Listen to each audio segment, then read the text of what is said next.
민수기 18장 8절에서 20절까지 한 절씩 교독하신 후에 마지막 절은 함께 읽도록 하겠습니다. 민수기 18장 8절부터 20절까지의 말씀입니다. 제가 먼저 읽도록 하겠습니다. 여호와께서 또 아론에게 이르시되 보라, 내가 내 거제물 곧 이스라엘 자손이 거룩하게 한 모든 헌물을 내가 주관하게 하고 내가 기름 부음을 받았으므로 말미암아 그것을 너와 내 아들들에게 영구한 몫을 음식으로 주노라.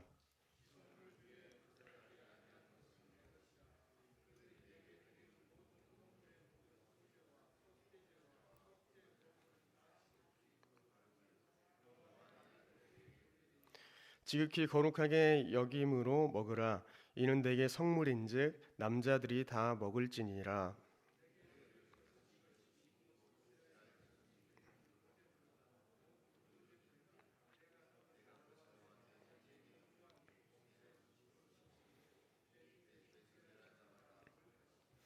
그들이 여호와께 드리는 첫 소산 곧 제일 좋은 기름과 제일 좋은 포도주와 곡식을 내게 주었은즉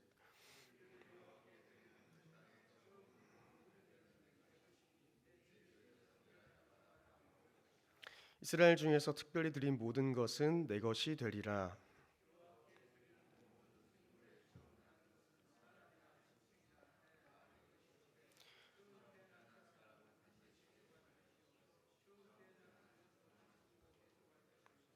그 사람을 대속할 때에는 난지 한 달 이후에 내가 정한 대로 성소의 세겔을 따라 은 5세겔로 대속하라. 한 세겔은 20 게라이니라.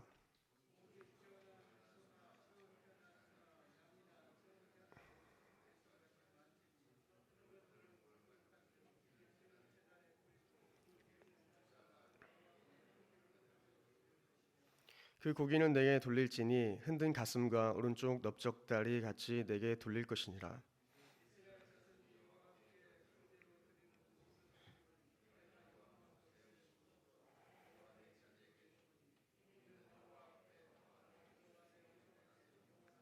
함께 읽겠습니다. 여호와께서 또 아론에게 이르시되 너는 이스라엘 자손의 땅에 기업도 없겠고 그들 중에 아무 분깃도 없을 것이나 내가 이스라엘 자손 중에 내 분깃이요 내 기업이니라. 아멘. 오늘 본문 이 민수기 18장은 제사장과 그리고 레위인의 의무와 그들의 몫에 대해서 자세하게 열거하고 있습니다. 오늘 본문인 8절부터 20절까지의 말씀은 이 중에서 제사장의 몫에 대해서 다루고 있습니다. 제사장과 레위인은 경작을 위한 넓은 땅을 상속받지 못했기 때문에 이스라엘 자손이 드린 헌물과 제물로만 살아가야만 했습니다. 여러 제물들이 그들의 삶의 필요를 채워주었고 이로 인해서 성막에서 여호와께 드리는 이 예배와 관련된 임무에 집중할 수 있었다는 것입니다. 이러한 원리는 구약에서만 나타나는 것이 아니라 신약에서도 확인할 수 있습니다. 신약에서도 하나님의 백성의 이 지도자들을 현실적으로 부양해야 한다는 그러한 원리를 계속적으로 유지하고 있다는 것입니다. 그래서 고린도전서 9장 13절을 보시면 성전에 일을 하는 이들은 성전에서 나는 것을 먹으며 제단에서 섬기는 이들은 제단과 함께 나누는 것을 너희가 알지 못하느냐라고 이렇게 기록하고 있습니다. 성도 여러분, 이러한 원리가 당시 백성들에게 혹여나 무거운 짐은 아니었을까요? 그렇다면 왜 이래야만 했을까요? 그것은 부양이 잘 이루어지지 않았을 때에 여호와께 드리는 예배가 타격을 입었기 때문입니다. 느헤미야 13장 10절부터 11절을 보시면 레위 사람들이 받을 몫을 주지 아니하였으므로 그 직무를 행하는 레위 사람들과 노래하는 자들이 각각 자기 밭으로 도망가였다고 기록합니다. 그래서 다시 레위인을 불러오는 그러한 일들이 있었던 것이죠. 그들이 받을 몫을 받지 못하니까 자신이 맡은 직무를 저버리고 성전의 일을 저버리고 밭으로 도망갔다는 것이죠. 이렇게 예배가 중단되고 하나님의 성전은 버려졌다고 기록하는 것입니다. 현대 상황에 맞춰서 모든 것을 저희가 적용하기에는 무리가 있어 보이지만 교회에서 사역자에게 사례를 주며 사역에 전념할 수 있도록 하는 것은 정말 좋은 방법인 것 같습니다. 물론 교회마다 개인마다의 상황이 다르기 때문에 회개를 할 수는 없지만 이렇게 성도의 마음으로 섬기는 것은 중요해 보입니다. 하나님께서는 아론에게 말씀하셨습니다. 이스라엘 자손들이 하나님께 바치는 제물을 모두 아론과 그의 자손에게 주시겠다고 약속하셨습니다. 민수기 18장 1절을 보시면 너와 내 아들들과 내 조상의 가문은 성소에 대한 죄를 담당할 것이요 너와 내 아들은 너희의 제사장 직분에 대한 죄를 담당할 것이니라 라는 것이죠. 이렇게 하나님께서 아론과 그리고 자손들의 몫으로 주신 것은 다음과 같았습니다. 6가지로 먼저 말씀드리겠습니다. 첫 번째는 가장 거룩한 제물들은 제사장들만 먹을 수 있었다는 것입니다. 이 부분에 속하는 제물은 9절과 같이 속제물, 속죄제물, 속건제물이 있었습니다. 이 제물들 중에서 불에 태우는 부분을 제외하고는 모두 제사장의 몫이었다는 것입니다. 그래서 이 제물은 가장 거룩한 것으로서 지정된 장소에서 제사장들과 그의 아들들만 먹어야 했다는 것입니다. 두 번째는 거룩한 제물들은 제사장 가족 모두가 먹을 수 있었다라는 것입니다. 11절에 보시면 내게 돌릴 것은 이것이니 곧 이스라엘 자손이 드리는 거제물과 모든 요제물이라 내가 그것을 너와 내 자손에게 영구한 몫의 음식으로 주었은즉 내 집에 정결한 자마다 먹을 것이다 라고 기록하는 것입니다. 그리고 세 번째는 첫 소산 제물로 드리는 이 올리브 기름 그리고 새술, 새 곡식 제물은 제사장 가족 모두가 먹을 수 있었다고 이야기합니다. 그래서 12절부터 13절까지 그렇게 기록하고 있습니다. 그리고 네 번째는 하나님의 몫으로 바쳐진 것은 모두 제사장의 몫이었다는 것입니다. 14절에 보시면 이스라엘 중에서 특별히 드린 모든 것은 내 것이 되리라 라고 기록하고 있습니다. 사람의 경우에 몸값을 지불해야 하며 짐승의 경우에 직접 가져올 수도 있고 값을 먹여서 돈으로 들여놓을 수도 있었다는 것입니다. 집이나 밭 등도 하나님의 몫으로 바쳐지면 제사장의 소유가 되었습니다. 다섯 번째는 사람과 짐승의 처음 나는 것은 모두 제사장의 몫이었다는 것입니다. 정결한 짐승의 경우 제물로 제단에 드리고 남은 부분이 제사장의 몫이 되었고 사람의 경우 은 5세겔을 속전으로 받으며 부정한 짐승의 경우 값을 먹여서 속전으로 받는 것을 대신하였다는 것입니다. 사람이나 부정한 짐승은 제물로 드릴 수 없기 때문입니다. 사람은 한 달이 지나야 속전을 받을 수 있었습니다. 그래서 이 말씀에 근거해서 이 유대인들은 아기가 태어난 지 한 달이 지나야 공동체의 일원으로 생각했다는 것입니다. 그래서 아이가 한 달이 되기 전에 죽을 경우에 장례식도 갖지 않았다라는 그러한 기록이 있기도 합니다. 당시 갓 태어난 아이들의 사망률이 매우 높았던 사회였던 것을 감안하면 이해할 만한 기준이라고 생각되기도 합니다. 여섯 번째는 이스라엘 자손이 하나님께 특별히 구분하여 바친 제물은 모두 제사장의 몫이었다라는 것입니다. 이 말씀은 19절에 나오는데 단지 거제로 드린 것만을 의미하는 것이 아니라 거제로 대표된 제사장의 모든 몫을 가리키고 있습니다. 즉 9절부터 18절에 언급된 모든 성물을 가리키고 있는 것입니다. 이것이 이스라엘이 대대로 지켜야 할 소금 언약이다라고 이렇게 끝맺고 있습니다. 여러분, 소금 언약은 무엇일까요? 고대 근동에서는 이 쌍방이 계약을 체결하게 되면 함께 음식을 먹음으로써 그 계약을 비준했는데 이 예식에서 가장 중요한 부분이 바로 함께 소금을 나누는 일이었다는 것입니다. 소금을 나눈 사람들은 동일한 책임과 의무로 함께 묶였다는 것입니다. 이러한 배경에서 소금 언약이라는 표현이 사용되고 있다는 것이죠. 그래서 소금으로 인하여 효력이 발생된 계약이라고 저희가 정리할 수 있습니다. 또한 이 소금은 변하지 않는 특징이 있지 않습니까? 그 특성이 있습니다. 부패를 방지하고 음식물을 보존합니다. 그런 의미에서 변하지 않고 영원한 계약이다라고 이해할 수도 있는 것입니다. 그리고 혹 우리는 변할지 모르지만 하나님은 변하지 않으시기에 이 언약은 대대로 지켜질 영원한 언약이라는 것입니다. 지금까지 살펴본 내용을 보면 너무 목회자에게 치중된 말씀이 아닌가 이렇게 생각할 수도 있습니다. 교회에 봉사하는 자에게만 주어진 말씀이 아닌가라고 생각할 수 있는 것이죠. 그렇다면 이 말씀을 저희는 성도님들은 또 어떻게 적용하여 살아갈 수 있을까요?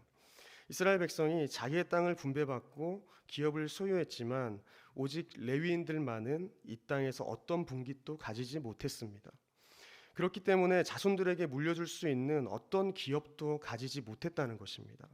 하지만 여기서 하나님께서는 그들과 견고한 언약을 맺으시고 하나님 자신이 친히 그들 중에 분깃이 되겠다고 말씀하십니다. 그러니 우리가 하나님의 백성이라면 이 땅에서 먹고 사는 문제를 위해 과도한 걱정을 하지 말아야 한다는 것입니다. 오직 성막의 일을 위하여서 충실히 봉사하고 그리고 섬기는 중에 하나님께서는 우리의 분깃이 되시고 그리고 우리 각자의 삶을 먹여주신다는 것입니다. 물론 우리가 예배의 자리에 봉사할 때뿐만 아니라 부르신 모든 자리에서 주님의 직무를 감당할 때에 그곳에서 우리가 먼저 주님의 나라와 의를 구한다면 모든 것을 더하여 주시겠다는 것입니다.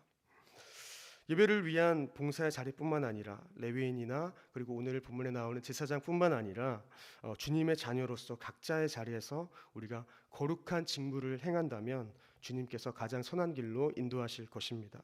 그래서 마태복음 6장 34절을 보시면 잘 아시는 말씀이시죠. 목숨을 위하여 무엇을 먹을까, 무엇을 마실까, 무엇을 입을까 염려하지 말라고 말씀하십니다.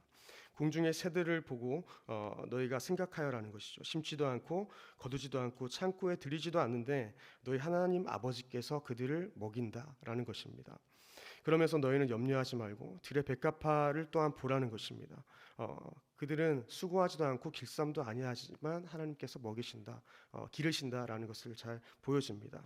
그래서 31절에 그러므로 염려하여 이르기를 무엇을 먹을까, 무엇을 마실까, 무엇을 입을까 하지 말라. 이것이 다 이방인들이 구하는 것이다라는 것입니다. 그래서 이미 너희 하늘 아버지께서 이 모든 것이 우리의 삶 가운데 있어야 할 것을 알고 계시기 때문에 염려하지 말라고 말씀하십니다. 그래서 33절에 그런즉 너희는 먼저 그의 나라와 그의 의를 구하라는 것이죠. 그리하면 이 모든 것을 너희에게 더하여 주신다는 것입니다. 말씀을 정리하겠습니다. 성도 여러분, 이스라엘은 만민 중에서 선민으로 부름받았습니다. 제사장과 레위 지파는 또 어떻습니까? 그들도 마찬가지입니다. 그들도 이스라엘 중에서 선택받은 자들이었습니다. 그들이 잘나서 하나님께서 책임지시는 것이 아닙니다. 그들이 선택받았기 때문에 그들이 은혜 받은 자들이기 때문에 하나님께서 그들을 책임지시겠다고 말씀하시는 것입니다. 성도 여러분, 저희들도 동일하게 그 은혜 받은 자인 줄 믿습니다. 우리의 집안이 대단한 믿음의 집안이 아니더라도 그리고 가진 것이 많지 않더라도 나의 성품이 다른 사람과 비교하여서 탁월하게 뛰어나지 않는다 하더라도 주님의 은혜로 저희를 부르셨고 택하셨고 그리고 아무런 분깃을 가지지 못한 저희들 같지만 하나님이 우리의 분깃이요 기업이 되어 주신다는 것입니다. 땅이 없으면 또 어떻습니까? 오늘날 저희가 하나님을 분깃 삼은 영적 레위인이고 또한 영적 제사장이지 않습니까? 주님께서 우리의 삶을 가득 채우실 줄 믿습니다. 사실 저희의 것은 아무것도 없지 않습니까? 모두 하나님께로부터 왔다고 성경은 기록합니다. 그래서 모든 만물은 주님으로부터 왔다고 기록하고 있는 것이죠. 문제는 저희들이 내 것으로 여기는 그것이 문제인 것입니다. 그런데요, 이런 부족한 모습의 우리들에게 하나님은 여전히 우리의 쓸 것을 채우신다는 것을 믿어야 합니다. 빌립보서 4장 19절을 보시면 나의 하나님이 그리스도 예수 안에서 영광 가운데 그 풍성한 대로 너희 모든 쓸 것을 채우시리라 라고 기록하고 있습니다. 택하신 자녀에게 성도에게 필요한 모든 것을 채워주신다는 것입니다. 그리고 아이러니하게도 제사장이 아무것도 가지지 못한 것은 이것을 은혜로 저희는 받아들일 수 있을 것 같습니다. 왜 가지지 못한 것이 은혜입니까? 우리를 소유 삼으신 주님만 바라볼 수밖에 없기 때문에 가지지 못한 것이 은혜일 수 있다는 것입니다. 그래서 우리가 베드로전서 2장 9절 말씀을 한번 읽고 마치도록 하겠습니다. 제가 그냥 읽겠습니다. 베드로전서 2장 9절에 보시면 그러나 너희는 택하신 족속이요 왕 같은 제사장들이요 거룩한 나라요 그의 소유가 된 백성이니 이는 너희를 어두운 데서 불러내어 그의 기이한 빛에 들어가게 하신 이에 아름다운 덕을 선포하게 하려 하심이라라고 기록하고 있습니다. 주님께서 저희를 빛으로 부르신 이유는 우리의 삶 가운데, 우리의 영역 가운데 우리의 직무를 거룩하게 감당하면서 빛으로 살아가길 원하는 그 소금 언약을 기억하며 변하지 않는 하나님의 백성으로 살아가길 원하는 줄 믿습니다. 오늘 하루 이 사실을 기억하시고 우리의 분기 기업 되시는 주님을 붙들고 나의 모든 쓸 것을 채우시고 혹 우리가 원하는 대로 원하는 만큼 채워지지 않는다 할지라도 우리는 주님을 소유한 것으로 기뻐하고 만족하는 오늘 하루 되기를 소망합니다. 기도하시겠습니다.